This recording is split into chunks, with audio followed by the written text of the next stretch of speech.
이곳은 산사이 시장 쪽에 위치한 리젠트 1 무반단지입니다. 제가 치앙마이 온 게 2006년도였는데 그때 이미 있었던 무반단지니까 10년 이상은 된 무반단지입니다.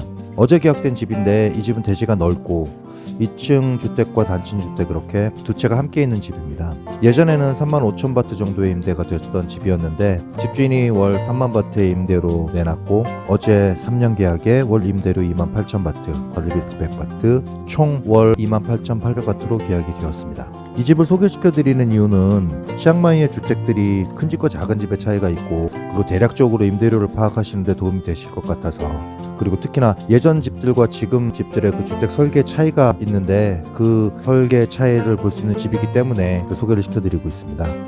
큰 집과 작은 집의 차이를 쉽게 알 수 있는 것이 지금 보시는 이 작은 방입니다. 보통 매반방이라고 하는데 집에 상주하는 가정부를 위한 방입니다. 그래서 별도의 화장실이 구비되어 있습니다. 더 큰 주택 같은 경우는 출입구가 집 바깥으로 나와 있는 경우도 있습니다. 그리고 1층에 있는 방을 매번방인지 아닌지 구별하는 거는 방이 그 싱글 침대가 들어가는 정도의 그 사이즈면 매번방이라고 보시면 맞습니다. 그리고 집주인이 거주하는 방은 대부분 더블 침대에 소파도 들어갈 정도의 넓게 구성이 되어 있죠.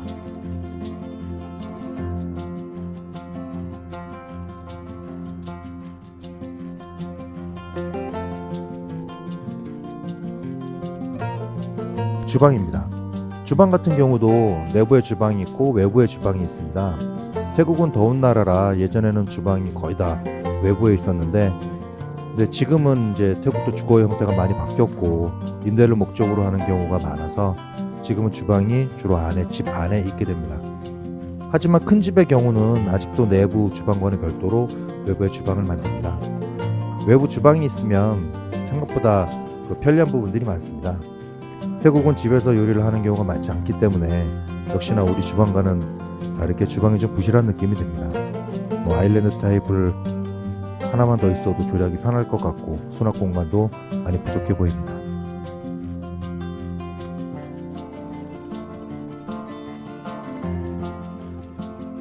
그리고 2층 거실이 있고요. 요즘에는 이제 저 거실 공간에 방을 만드는데 이것도 마찬가지로 예전 스타일인데 2층에 거실 공간을 둡니다. 큰 집들 같은 경우에 그렇습니다. 2층 안방입니다. 2층 안방 같은 경우도 발코니가 따로 되어져 있고 바깥으로 나갈 수 있고 그 다음에 화장실, 욕실이 설치가 되어져 있고 드레스룸 공간이 따로 있습니다. 그리고 이 집 같은 경우도 2층에 욕조가 있는데 큰 집과 작은 집을 구별할 때도 저 욕조로도 구별을 합니다. 욕조가 예전에는 욕조를 거의 많이 넣었는데 지금은 이제 욕조를 많이 안 집어넣고 있죠.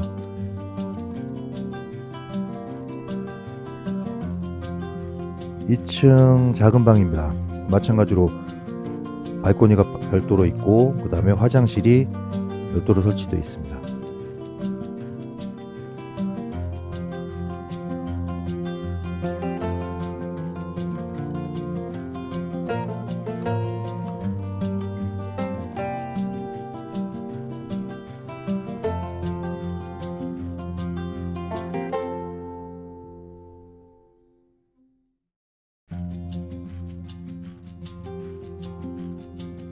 (2층) 거실 같은 경우가 이제 요즘에는 2층에 무조건 방을 3개를 만들어서 넣기 때문에 저렇게 2층에 거실 공간을 주는 경우들이 거의 없죠.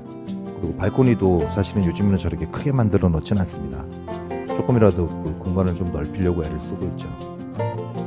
그래서 지금 이 형태가 전통적으로 예전 한 10년 전의 형태입니다.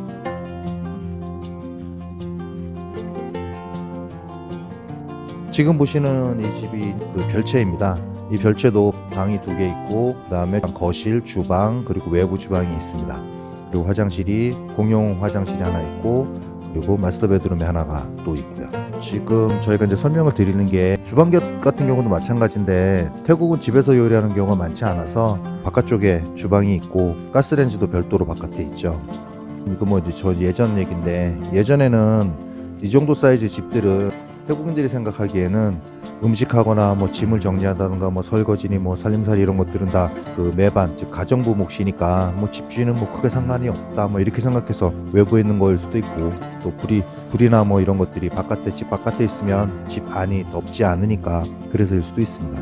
대체적으로 치앙마이 주택의 임대료는 같은 면적, 같은 크기의 집이라고 했을 때 집이 지어진 지 3, 4년 정도를 기준으로 해서 임대료가 올라가고 그 다음에 5년 이상 된 집들은 임대료가 낮아집니다. 하지만 7년 이상 된 주택 같은 경우는 임대를 목적으로 구매를 해서 리모델링 하는 경우도 있고 또 7년 이상 소유하다가 리모델링 하는 경우도 있기 때문에 리모델링을 해서 임대료를 올리는 경우들도 많이 있습니다. 그리고 링로드 1을 기준으로 그 바깥이면 안쪽보다는 임대료가 올라가게 됩니다. 4, 5년 전부터 링로드 2 쪽에 주택단지들이 많이 지어지고 있는데 새로 지어서 임대료를 올렸다가 1, 2년이 지나서 임대가 잘 안 되면 다시 임대료를 내리는 추세입니다. 예를 들어서 새로 지어서 임대료를 한 25,000바트 정도로 했다가 1년 후에는 15,000에서 18,000바트 정도의 시세로 임대가 나가게 됩니다. 링로드 2에 있는 집의 임대료와 링로드 1에 있는 주택의 임대료가 같으면 링로드 1에 어찌 굳이 링로드 2 쪽으로 집을 얻을 이유가 없겠죠. 그래서 임대를 목적으로 집을 구매한 태국인 집주인들의 경우는 공실이 계속되다 보면 시세대로 낮추게 됩니다. 그리고 요즘에는 국제학교가 주변에 있으면 또 임대료가 올라가게 됩니다.